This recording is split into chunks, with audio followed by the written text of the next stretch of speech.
Sí, yo creo que lo el mismo. presidente Petro, Eso, que el Héctor, presidente Petro lograría por ahí una bancada del 20 o 25% en la Asamblea, sí, y le tocaría enfrentarse a una oposición incluso mucho peor que la que se tiene que enfrentar en el Congreso, que es ahí medio tibia y que nunca se sabe si logra tener la mayoría o no. No, en la constituyente clarísimamente estaría en minoría. Con una adicional, Felipe, y es que si hubiese una constituyente, el presidente Petro no podría estar en esa constituyente. Estoy suponiendo yo, ¿no? No podría. Entonces, Felipe, imagínese una constituyente en manos de Bolívar y en manos de los petristas. Sí, pero además, Néstor... Es diferente una constituyente con Petro a una constituyente de petristas. Claro, pero además, Néstor, hay que tener en cuenta lo que dice Héctor, y es que las fuerzas políticas seguramente... ¿Quiénes van a participar? ¿Quiénes van a ser los constituyentes, Néstor? Los políticos que hoy están jugando en el panorama, justamente, quienes están hoy en la palestra pública. Imagínese Bolívar, digo un nombre propio, Bolívar renunciando a la Dirección de Prosperidad Social para meterse de constituyente, y así, pues los grandes petristas hoy están en el gobierno. ¿Quién le garantiza al presidente Petro? ¿Cómo se llama la Wally? ¿Me dicen Wally? A los influencers y Nani las bodegas, pero ¿quién le garantiza? Esa pregunta de lo que dice Héctor es muy importante. Y la directora de orquesta de Medellín, de constituyente, pues Susana Boreal, ¿quién le garantiza al presidente Petro que una asamblea constituyente tendría mayorías petristas? ¿Quién le garantiza eso? No hay garantía. ¿Quién le garantiza que el texto... Posiblemente es todo lo contrario. ¿Quién le garantiza que el texto que surja de esa asamblea constituyente gusta al gobierno? Va a cumplir con los 6 puntos que él hoy plantea en la entrevista con El Tiempo? ¿O quién garantiza? No, pregúntese al revés. ¿Quién garantiza que en esa constituyente no intenten meter micos como una reelección, por ejemplo, pero claro, o una es que ahí se abre una caja de Pandora muy grande. Son las 10 de la mañana, 2 minutos, señor Álvaro. Pero si no hay constituyente, lo que sí va a haber es discusión de estos temas, que yo creo que es lo que quiere el presidente Petro. Un poco decir, no aceptaron mis reformas, entonces vamos a discutir el régimen, para desvestir las debilidades del régimen en términos de inequidad y todo esto. Sí, pero alguien le tendrá porque obviamente es que Petro hace parte del régimen, Álvaro. Las constituyentes no se pueden amarrar. La pasada también se trató de amarrar con unos temas y la Corte dijo que no, que es libre. Entonces, esto es simplemente una discusión, que en esa discusión le puede servir a Petro, y muy seguramente van a aparecer unos aliados de otro lado, si no defendieron la constituyente, sí defendiendo algunas cosas, reformar la justicia, etcétera, porque en este sancocho de opinión pública va a salir de todo. Ahora, al sancocho de opinión pública, Felipe, hay que decir algo.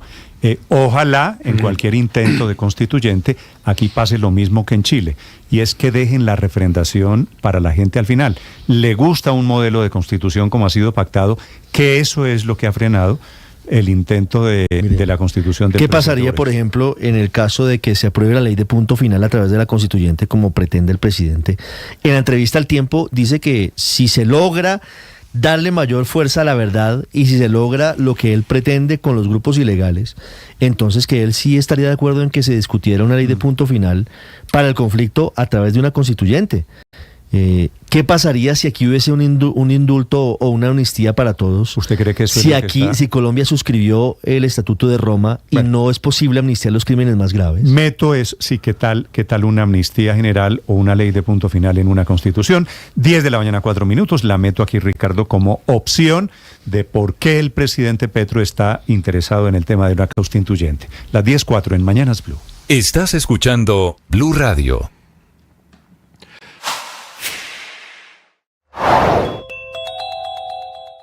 Se le acaba la plata al gobierno y a partir de octubre podrían empezar los problemas financieros para Gustavo Petro. Declaración ni más ni menos que del encargado de manejar el dinero, Ricardo Bonilla, ministro de Hacienda, quien prendió las alarmas este fin de semana ante el menor recaudo tributario este año por cuenta de una suma de 5 astros en contra que vienen socavando la caja del gobierno. 1. Las cuentas alegres de la DIAN por 10 billones de pesos producto de litigios que son inciertos. 2. La reforma tributaria que se le viene cayendo a pedazos en la Corte Constitucional con golpes tan duros como el de la no deducibilidad de las regalías de la base gravable de impuesto de renta que pagan empresas mineras y petroleras. 3. Las reformas sociales como la pensional o la de salud que aumentan la presión sobre las finanzas públicas. 4.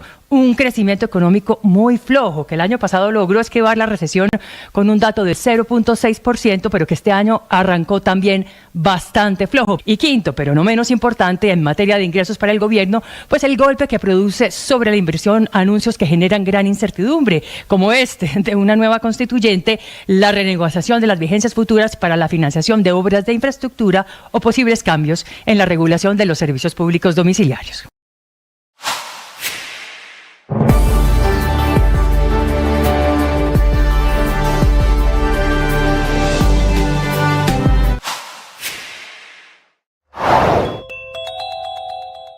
El gobierno nacional suspendió el cese al fuego pactado con las disidencias de las FARC en 3 departamentos luego de que esta guerrilla atacara a indígenas en el Cauca. El mandatario Gustavo Petro aseguró que aprovecharon la tregua para fortalecerse. En 3 días se reactivan las operaciones militares en la zona. Oti Patiño es el alto comisionado de paz. Evaluar, algunos de los términos, como por ejemplo cese al fuego nacional. De alguna manera tiene que ser cese al fuego nacionales, pero también con implicaciones territoriales. La gobernadora del Valle del Cauca y el gobernador de Nariño adelantarán un consejo extraordinario de seguridad. Es con las comunidades, porque tenemos que hablar con las de esas campesinas, ellos que están sintiendo, qué están pensando, qué está pasando allá arriba. El gobernador de Nariño, Luis Alfonso Escobar. Lo que me presto es hacer un consejo de seguridad departamental que me permita evaluar la situación del decreto que ha expedido el señor presidente.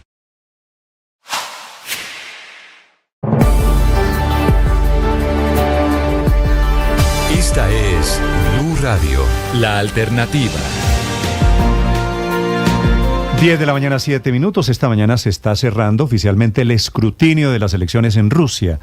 Que quiere decir el señor Putin, hay una democracia allí que funciona, ganó él, eran 4 candidatos, Putin reelegido nuevamente para un periodo que lo tendrá en el poder hasta el año 2030, ganó con más del 87%, que es lo mismo que pasaba en Cuba con Fidel Castro. Había elecciones allí en Cuba, pero con solo un partido, con solo un candidato, muy parecido lo de hoy en Rusia. Enrique Rodríguez. Claro, y es que la colocación de urnas no significa siempre, Néstor, que hay unas elecciones como tal, o al menos en el concepto democrático que se tiene.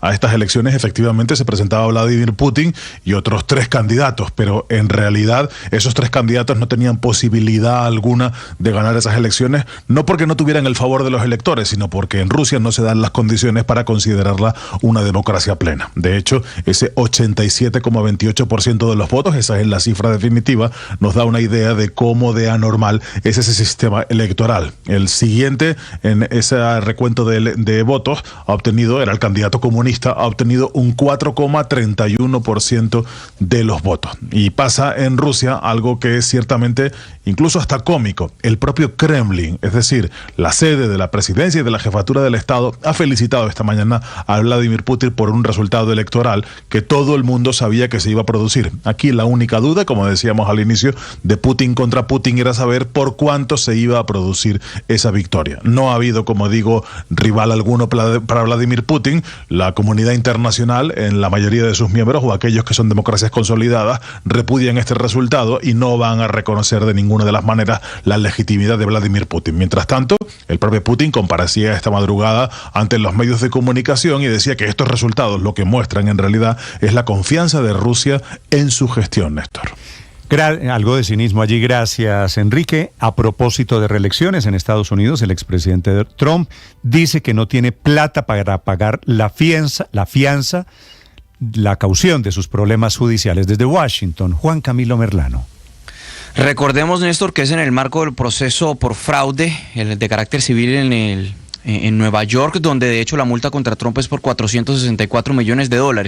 Pues la fianza, o más bien lo que tendría que pagar a compañías aseguradoras para poder facilitar una fianza, ya sea a partir de propiedades. Es una suma de alrededor de 557 millones de dólares. Dice la defensa de Trump en un documento radicado ante la Corte que no tienen tal dinero y que las compañías aseguradoras no aceptan como colateral propiedades, que lo que buscan es efectivo. Entonces, ¿qué es lo que está pidiendo la defensa de Trump a la Corte? Que ponga una pausa en el proceso y que mientras se resuelve la apelación que ha elevado la defensa de Trump ante una corte de apelaciones, no permite a la Fiscalía de Nueva York incautar bienes del expresidente Donald Trump. Si la corte no se pone del lado de la defensa de Trump, esto quiere decir que la fiscal general de Nueva York podrá empezar a incautar bienes de Trump que hacen parte o que podrían sumar esa multa por 464 millones de dólares, Néstor. Juan Camilo, ahora son las 10 de la mañana, 10 minutos, y atención, esta mañana en el Medio Oriente, el jefe de la política exterior europea le dice a Netanyahu, que es el primer ministro israelí, que Gaza hoy está convertido en un cementerio a cielo abierto. Silvia Carrasco. Y Néstor, vamos enseguida con aquello que ha dicho Borrell. Antes contarte que hoy el ejército de israelí ha confirmado que volvió a ocupar y a tomar bajo su control el hospital Al-Shifa en la ciudad de Gaza. Ahí los combates se han sentido durante todo el día. Ha dicho el ejército de Israel que sus tropas fueron atacadas desde allí. Informaron que detuvieron 80 personas, que fueron detenidas esas personas, porque también se han producido ahí muertes, especialmente de un alto comandante de Hamas. En cuanto al alto al fuego, Néstor, el gobierno de Netanyahu volvió a sentarse a la mesa de negociaciones en Doha, pero sin disminuir su presión militar en terreno. Respecto a lo que ha dicho Borrell, el jefe de la diplomacia exterior de la Unión Europea dice que esta guerra que conduce Netanyahu ha convertido a Gaza en un cementerio a cielo abierto, así lo decía. Gaza was before the war the greatest open air prison. Today is the greatest open air graveyard. Está diciendo, antes de la guerra Gaza era la mayor prisión a cielo abierto. Hoy es el mayor cementerio a cielo abierto, cementerio para decenas de miles de personas, cementerio para el derecho humanitario. Y también ha dicho una cosa que la verdad es que estremece. Dice Néstor que durante estos meses de guerra han muerto más niños en Gaza que la suma de niños muertos en las guerras de todo el mundo de los últimos 4 años. Así lo dice. More children has been killed in Gaza on these months than in the whole world in the last 4 years. Y además agregó que el tema de la hambruna que se está produciendo en Gaza tiene un claro responsable, porque dice que al otro lado de la frontera de Gaza, por el lado egipcio, hay acumuladas en almacenamiento, porque Israel no la deja entrar, meses de comida para los gazatíes, Néstor. Starvation is used as a weapon of war. Let's say that. And it's not a question of a lack of sufficient supplies. We hear that there are several months of food stock on the Egyptian side. Ahí lo está diciendo, que la comida está ahí almacenada del lado egipcio porque no se deja ingresar a Gaza, Néstor. Ha habido una respuesta durísima por parte del gobierno israelí, pero particularmente a estas agresiones que ha sentido el gobierno de Israel por parte de Estados Unidos. Ha dicho el primer ministro Netanyahu que ellos no son una república banana, Néstor. Estás escuchando Blue Radio.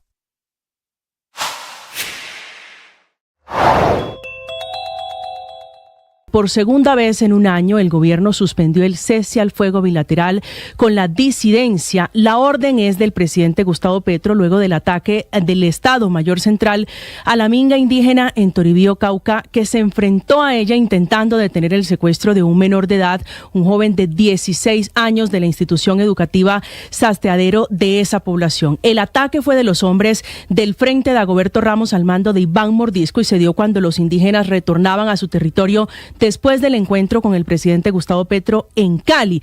Ese ataque dejó varios heridos y una muerta. Carmelina Yule, que terminó siendo la víctima de este ataque de la disidencia de las FARC, una muy reconocida líder y activista del medio ambiente en ese departamento. El efecto de este nuevo ataque al proceso de paz es la suspensión del cese al fuego bilateral en 3 zonas del país: Nariño, Cauca y Valle del Cauca, donde hace presencia esa estructura ilegal, y se va a tener que reactivar las operaciones militares a partir de las 0 horas del 20 de marzo. La confianza es esa certeza de que el otro no nos va a dañar de manera deliberada. La primera confianza es un regalo, es una opción. Luego, si se quiebra esa confianza, la otra persona tiene que ganarse con palabras, con acciones, que yo vuelva a confiar en ella. Es decir, la confianza no debe romperse, porque si se rompe es difícil de construir. No pidas a los otros que confíen en ti si tu comportamiento no es un comportamiento confiable. La alternativa.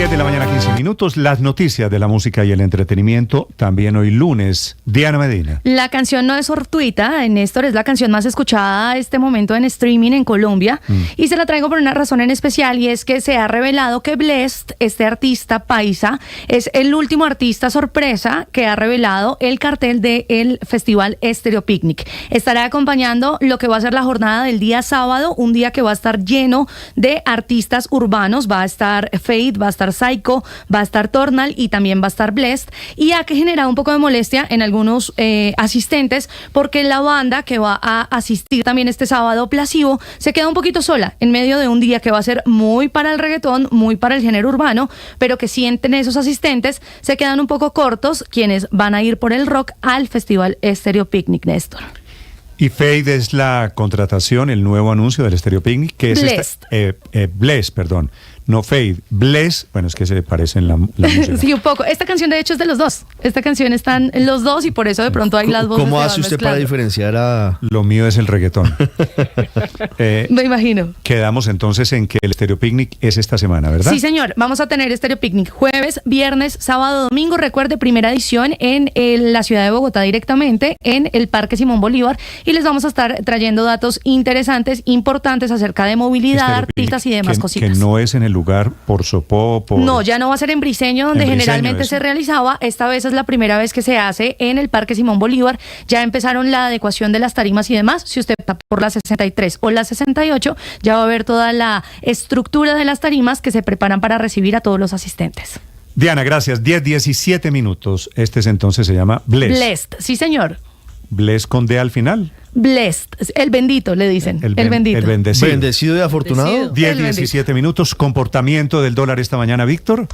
Sigue cayendo, sigue muy tranquilo, Néstor. Baja 9 pesos a 3.875 pesos y también abre el mercado de acciones de la Bolsa de Valores de Colombia, también muy tranquilo, con un incremento, inclusive valorización del 0,85%. Suben con fuerza las acciones de Celsia, de Concreto, del Grupo Bolívar. Eso sí, se están desplomando un 5% a esta hora las acciones de Ecopetrol, hasta 2.100 pesos por acción. Esto en parte por la incertidumbre que produce la Asamblea de Accionistas del próximo viernes, donde se elige nueva junta directiva. En los mercados pues no han caído muy bien algunos de los nombres que llegarán a la junta.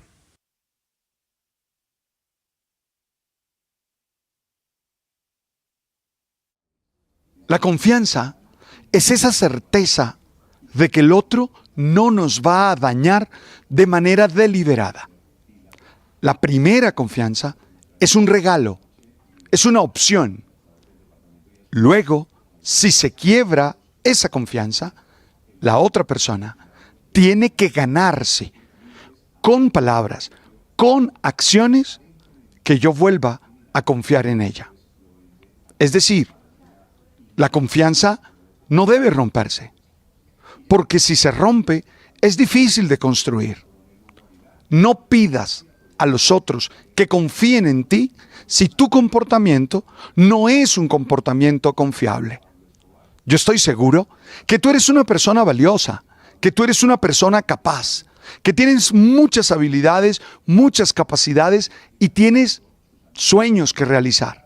Pero por favor, sé confiable, que tus actos, que tus acciones demuestren que nosotros podemos creer en ti. Si lo haces, te aseguro que tus relaciones van a funcionar y van a salir siempre a ser una bendición para ti. Tú sabes.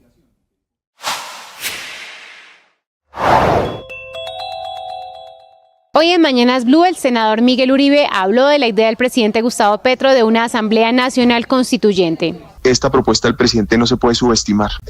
Es evidente que si bien el artículo 376 de la Constitución establece un mecanismo para llegar a esa Asamblea Constituyente y probablemente el presidente no tiene ni las mayorías en el Congreso ni mayorías en la ciudadanía, es importante tener en cuenta que Gustavo Petro no reconoce la institucionalidad, que no actúa dentro del Estado de Derecho y podría incluso presionar a esta constituyente de mecanismos incluso por fuera de la ley, pero más que eso podría justificar, por ejemplo, confrontaciones violentas para llevarla adelante.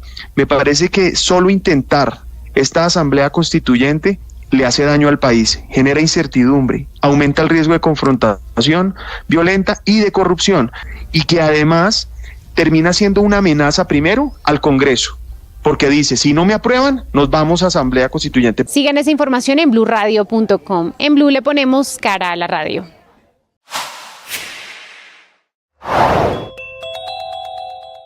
En medio del debate sobre una posible constituyente, ha sucedido recientemente que el dólar ha estado estable prácticamente en los últimos meses por debajo de los 4.000 pesos, inclusive pese a muchos anuncios del presidente Petro que de llegar a materializarse generarían para los inversionistas, por ejemplo, de los mercados de divisas, muchas preocupaciones e incertidumbres. Sin embargo, asimismo, por cosas que han ocurrido también, como los contrapesos de otras instituciones, este tipo de inversionistas pues han notado que para el presidente ha sido bastante difícil materializar algunas de esas ideas que para los mercados podrían ser perjudiciales para la economía y la estabilidad financiera. Y por eso, como que no le paran muchas bolas a ciertas ideas que lanza el presidente en sus discursos. Pero de todas formas estarán muy atentos a finalmente cómo se llega a desarrollar ese tema de la constituyente, pero de momento sienten que el presidente no tiene la fuerza política suficiente para materializar muchas cosas. Es lo que ocurre, por lo menos, con el dólar en Colombia cayendo hasta uno de los precios más bajos de este año.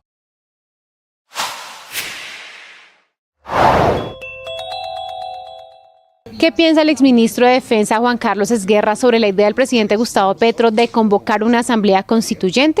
Esto fue lo que dijo en Mañanas Blue. Me parece muy mala, además porque no se ha explicado qué se querría con esa asamblea constituyente, es decir, qué se querría cambiar en la Constitución. En principio, si lo que el presidente ha dicho es que está absolutamente insatisfecho con que el Congreso no le haya aprobado las leyes, pensaría uno en... Voces y sonidos de Colombia y el mundo en Blue Radio y bluradio.com, porque la verdad es de todos. Atención, el gobierno está destapando otro contrato de corrupción dentro de la unidad de gestión de riesgo. Ahora para comprar carros de bomberos, que esto es lo que hizo y deshizo don Olmedo López. Óscar Torres informa. Hola Néstor, buenos días. Y es que el director de la Unidad Nacional para la Gestión del Riesgo, Carlos Carrillo, dio a conocer otro contrato que firmó su antecesor Olmedo López con la empresa Infoamericana Roger, esta vez para vender 20 carros de bomberos por 31.600 millones de pesos. Infoamericana Roger es la misma empresa que firmó el contrato con la Unidad Nacional de Gestión del Riesgo para venderle los 40 carrotanques que llevarían agua a La Guajira, contrato que no se ha cumplido a cabalidad y que le costó la salida a Olmedo López de la institución. Según los documentos compartidos por el director Carrillo, estos 20 carros de bomberos se buscan adquirir en medio de la situación de emergencia declarada mediante el decreto del presidente Gustavo Petro. Gracias, Oscar, y cambiamos de tema porque la Procuraduría, mucha atención, destituyó e inhabilitó por 10 años a la exgobernadora de La Guajira, Oneida Pinto, por irregularidades en la adjudicación de un millonario contrato para los colegios públicos del departamento de La Guajira. Rocío Franco. Por haber adjudicado un contrato por más de 20.000 millones de pesos, donde se fijaron requisitos que limitaron la participación de diferentes oferentes, es que la Procuraduría confirmó la sanción de destitución e inhabilidad de 10 años para ejercer cargos públicos a la exgobernadora de La Guajira, Oneida Pinto, específicamente por irregularidades en la adjudicación de un contrato para la implementación de tecnologías de la información y comunicaciones TIC en los colegios públicos del departamento, suscrito por un valor total y superior a los 20.000 millones de pesos. Según la Procuraduría General de la Nación, esta determinación queda en firme, ya que ella, como investigada, no se encuentra en ejercicio de un cargo de elección popular. Entre tanto, el gobierno nacional está anunciando que la mesa de diálogos con las disidencias de las FARC se mantiene pese al ataque contra la comunidad indígena en el departamento del Cauca. Mateo Piñeros. Pues los recientes hechos de violencia que se registraron en el Cauca llevaron al gobierno a suspender el cese al fuego bilateral con las disidencias de las FARC al mando de alias Iván Mordisco. La gota que rebosó la copa fue el ataque que denunció el CRIC contra una comunidad indígena en Toribío, que dejó una persona muerta y 2 más heridas. A pesar de esta situación, el jefe negociador del gobierno con las disidencias, Camilo González Pozo, reconoce que la mesa está en crisis, pero asegura que las negociaciones van a seguir adelante. Trata de recomponer el estricto cumplimiento del respeto a la población civil y por eso la agenda de la mesa se mantiene, la convocatoria a la reunión del 8 de abril en el Caguán se mantiene y ojalá una sesión extraordinaria de las 2 delegaciones para que se resuelvan las dificultades actuales. También hay reacciones del Partido Comunes creado por los exguerrilleros de las FARC. Dice Rodrigo Londoño, conocido como Timochenko, que el cese al fuego es sostenible y fructífero cuando hay verdadera voluntad de paz y que este no es el caso de las disidencias, mientras que el defensor del pueblo, Carlos Camargo, apoyó la decisión del gobierno de suspender el cese. Estás escuchando Blue Radio.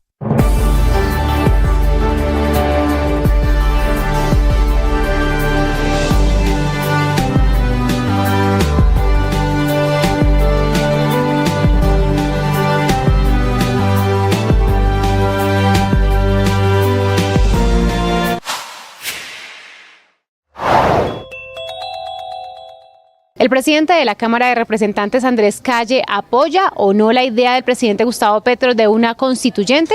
Esto fue lo que dijo en Mañanas Blue. Yo creo profundamente en el diálogo nacional. Yo creo que este país es capaz de llegar a consensos en el actual modelo institucional. ¿Y eso quiere decir, usted apoya o no la idea de una constituyente, doctor Calle? Pues yo creo que nuestras instituciones son fuertes y son independientes y pueden llevar a cabo el trámite y conceder al pueblo lo que quiere, concederlo sin obstáculos, como lo hemos visto en los últimos días. Yo creo que la institución del Congreso de la República es capaz de llevar a cabo los debates que el pueblo espera. No podemos ser de oídos sordos. Y en este momento, pues sin duda tenemos un gobierno de corte popular que se eligió con unas políticas públicas de reformar la salud, de reformar las pensiones, de reformar el trabajo, de hacer una reforma agraria. Y eso tiene que darse la discusión dentro de la institución Congreso de la República. Sigan esa información en bluradio.com. En Blue le ponemos cara a la radio.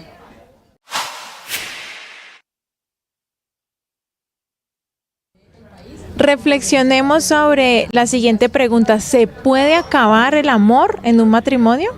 Claro que se puede acabar, sobre todo si no ha sido cuidado, regado y abonado. Ahora yo te hago la pregunta, ¿se puede volver a amar? ¿Se puede revivir ese amor? Por supuesto que sí, sobre todo porque hay una historia bonita entre las dos personas, ¿verdad?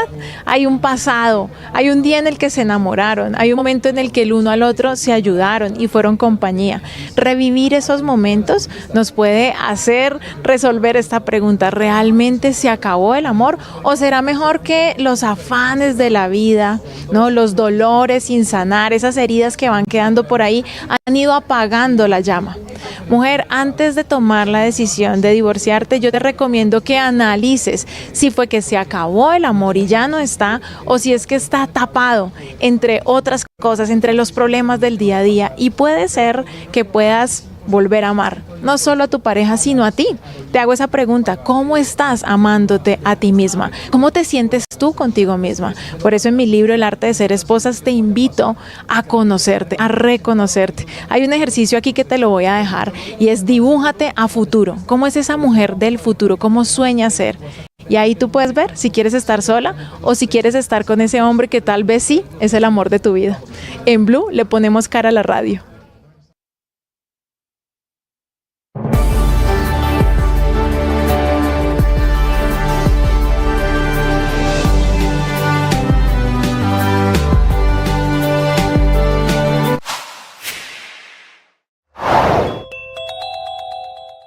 Si la ley para convocar a una asamblea constituyente llegara a salir adelante en el Congreso, es un escenario hipotético, necesitaría primero que al menos 13.430.689 ciudadanos la votaran favorablemente. Es decir, 2 millones más de colombianos de los que obtuvo como votos Gustavo Petro para llegar a la presidencia. Eso sí, hay un paso previo a la convocatoria de las urnas para una eventual asamblea constituyente. Y es que si la ley llegara a ser aprobada por el Congreso, vendría el control automático de la Corte Constitucional, que revisaría no solamente las formas del trámite,